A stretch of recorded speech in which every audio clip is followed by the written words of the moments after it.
students, so here we are with the question 6 of the exercise 3.7 for the chapter pair of linear equations in two variables.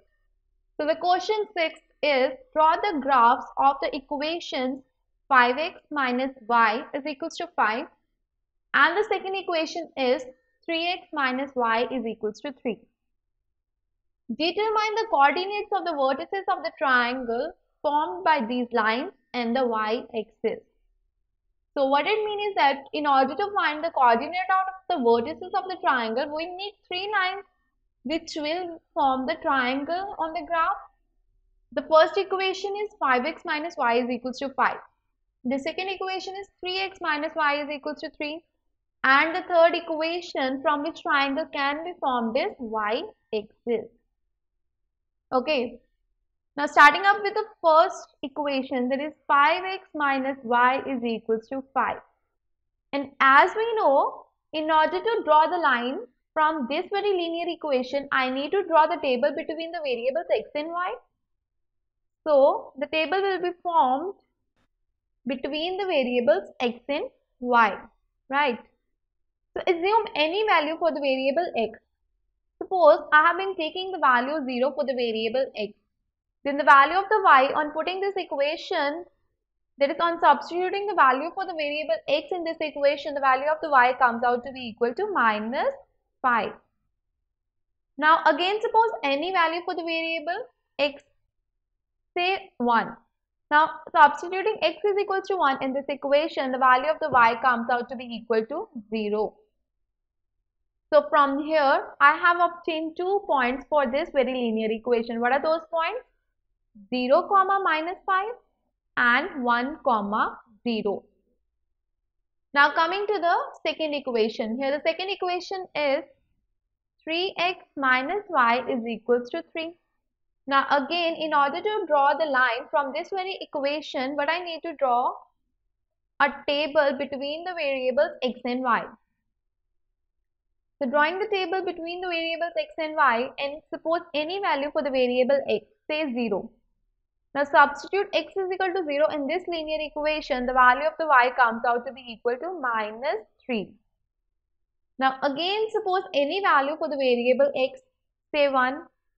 Now substitute x is equal to 1 in this equation, the value for the variable y comes out to be equal to 0. So from here we have obtained 2 points from this very linear equation. What are those points? 0, minus 3 and 1, 0.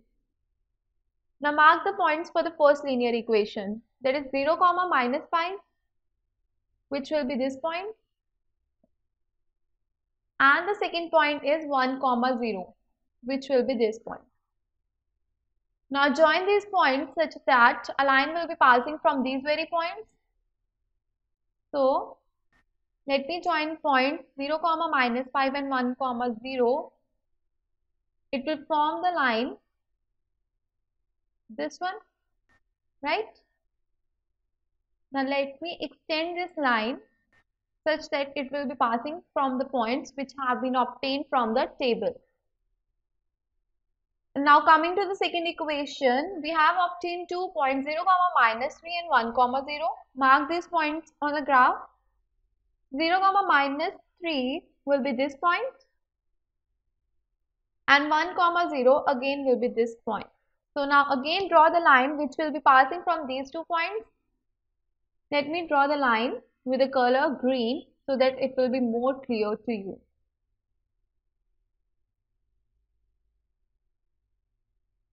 So the line which will be passing through the point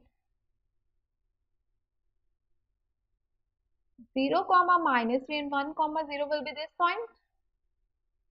Let me extend this line such that it will be passing from the 2 points which have been obtained from the table. And as we see, the angle which we have obtained, which is being bounded by y-axis and the 2 linear equations being given in the question, is this triangle. I'll be shading this triangle so that it's more clear to you, right? So this is the triangle which will be formed by the two linear equations being provided in the question and the y-axis, that is vertical axis. So now if we have been asked to find the coordinate of the triangle being formed, so the angle, so the coordinates will be, let me mark this point to be A point, let this be the B point of the triangle, and this will be the C point of the triangle. So the coordinate for the vertex A is 0, minus 3. For the vertex B of the triangle is 0, minus 5. And for the vertex C of the triangle is 1, 0. So I have obtained the coordinates of all the vertices of the triangle, that is 3 of the vertices have been obtained whose coordinates are 0, minus 3, 0, minus 5 and 1, 0. So this was all about the question 6 of the exercise 3.7. I hope this question is clear to all of you.